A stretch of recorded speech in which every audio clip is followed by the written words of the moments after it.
Let's talk about this word illegal. Let's just talk about it, right? Because some of y'all act like the law is your Bible, but forget it once freed slaves and criminalized their escape in the same breath. So let's just talk about it. Let's just run through this word. The way you spit it like a curse, as if it explains everything, as if it ends debate, as if it's not literally the oldest lie America has ever told, that you're not wrong because of who you are, but because of where we put your name in our filing system. How many times you heard that? So now you sit here and confuse law with truth. You confuse border with belonging. You confuse paperwork with personhood. So let me rebuke this clearly. The word illegal is a weaponized word.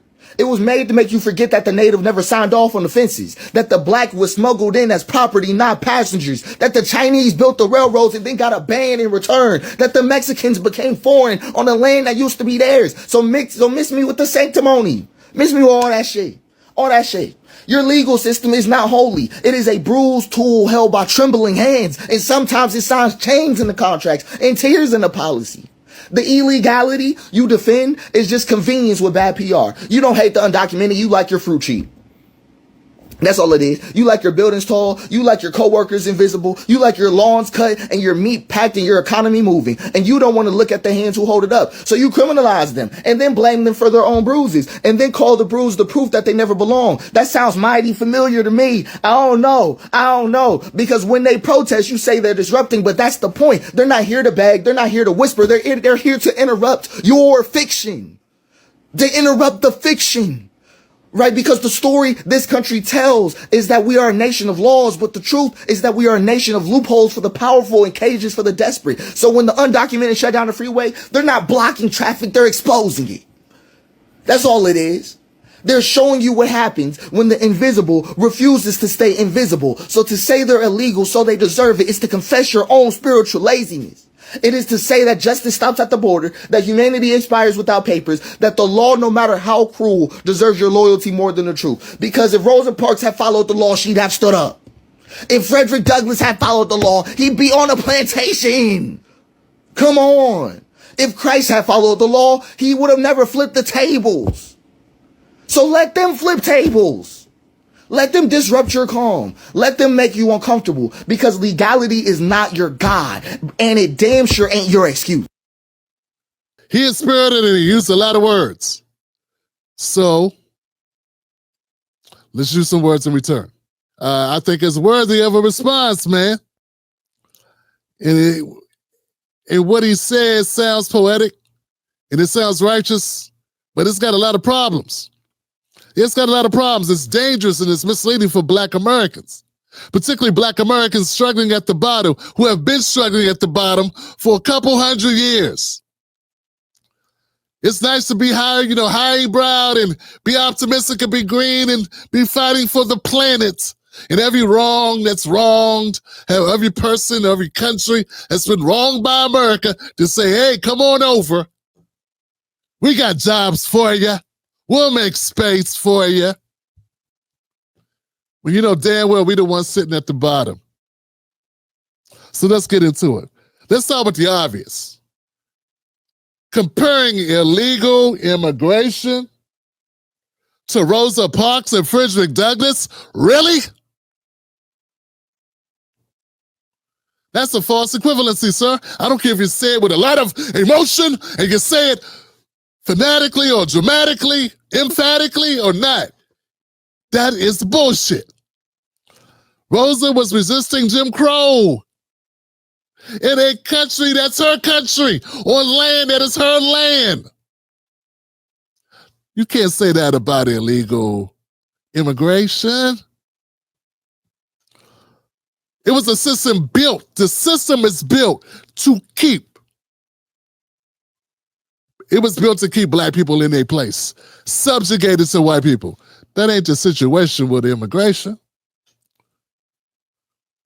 We were forced in this country by slavery. Ain't nobody forced illegal immigration to happen. No one forced Mexicans to come here. No one forced Ukrainians to come here. No one forced Haitians or Nigerians or any other African-related immigrants to come to America. No one forced them.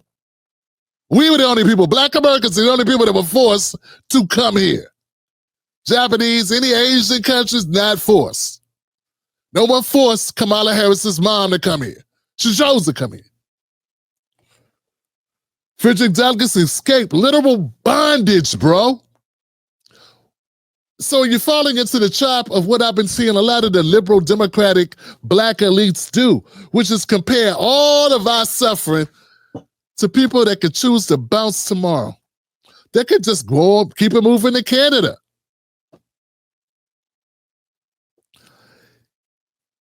Frederick Douglass wasn't dodging paperwork. He was dodging hounds.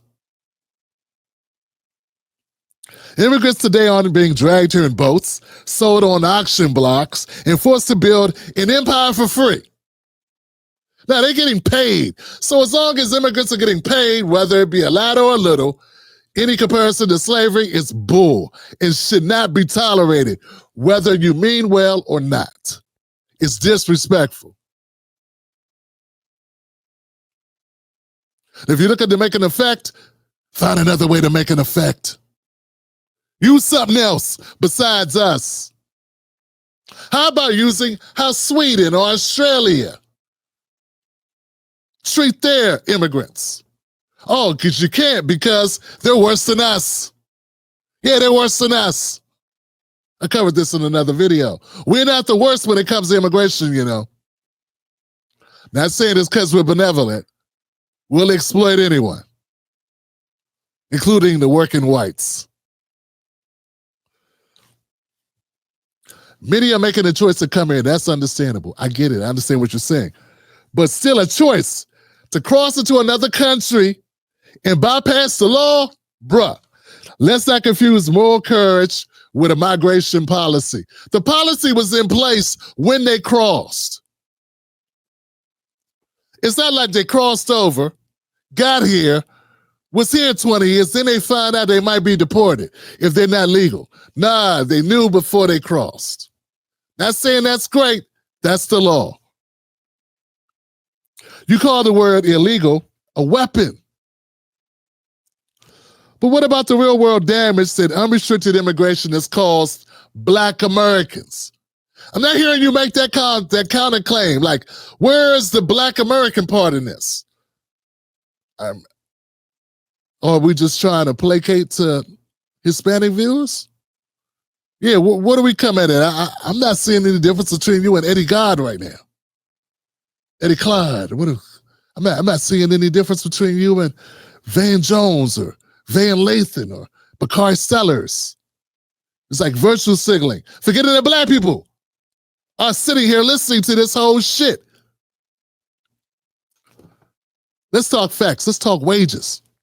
In industries like construction, agriculture, and hospitality have gone down. Maybe it doesn't concern you. You don't have to work at those jobs, maybe. If you did, you'd be talking a different tune, maybe. The wages have gone down, not up, especially in cities where undocumented labor is rampant. So that's one problem. Wages are down. Two, housing. In low-income areas becomes more competitive, more expensive, and more crowded, which only drives up the cost of housing, which we don't need because we've been perpetually discriminated against in our own country.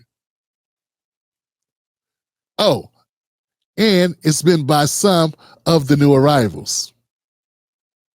Yeah, that's a sticking point, isn't it? Schools get over-enrolled, hospitals get overburdened, and these are the resources we have. And since we are the folks living paycheck to paycheck in a system that's built on capital, we suffer the most. Another point you ain't making your video, which has got me wondering why so many people rock with you. Are you rocking for the working class? Black Americans, or is this for the elites? They want to feel good. Virtue signal from their purchase. Black folks already undeserved get pushed further to the back of the line. These are the things that happen due to illegal immigration, just some of the things. And I'm not going to go as far as to start demonizing, talking about the crime and the Lincoln Riley Act and other stuff that that some of my conservative folks do. But we're just going to keep it aboard here, man.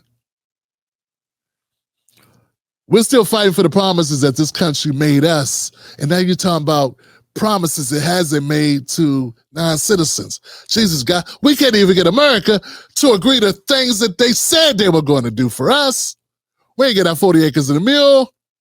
We ain't get pursuit of happiness to the same degree as white folks. I'm the first Black American, the first male in my family to have the same rights as a white man. And my family been in this country since the 1700s. If you want to get up here and wax poetic about how we need to treat people that ain't even citizens of this country, slow down. Brand new being.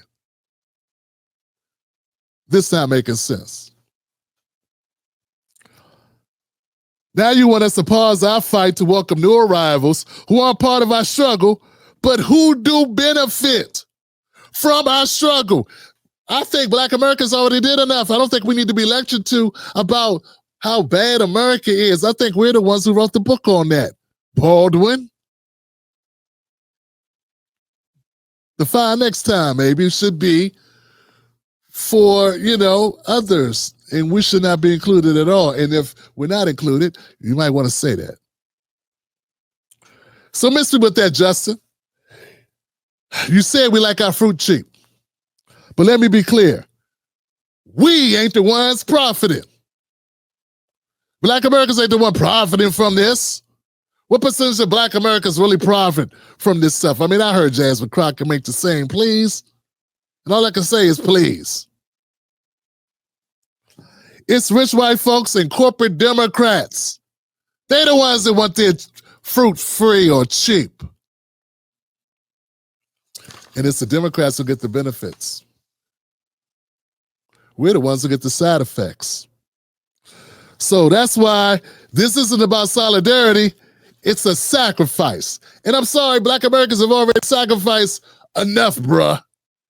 Yeah, young man, Black Americans has sacrificed enough. We already kicked the door in for civil rights. They already take advantage of that. The fact that they can come to this country and have any modicum of civil rights is because of Black Americans. So I'm saying this is not in hate, but in clarity.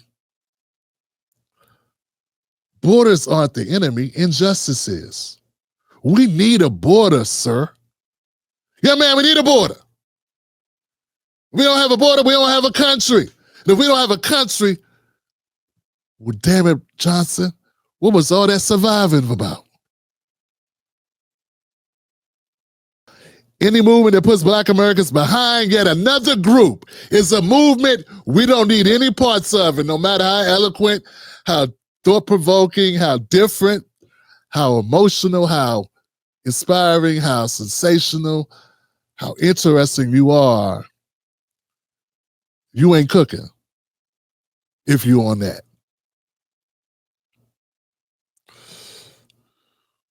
Because that's not progress, that's betrayal. We don't need symbols, we need solutions.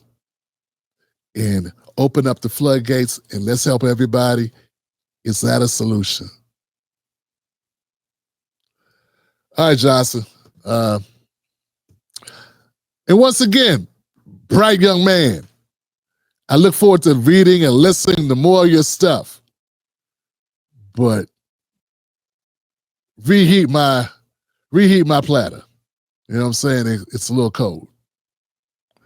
All right, guys, I'm Tim Black. Thank y'all for being here, man. Perfect. You made it to the end of the video. I appreciate you. Now, Google thinks this next video is going to be perfect for you. It's right up your alley. So click the next video, watch that with me, and let's keep this politics going. You're built for this.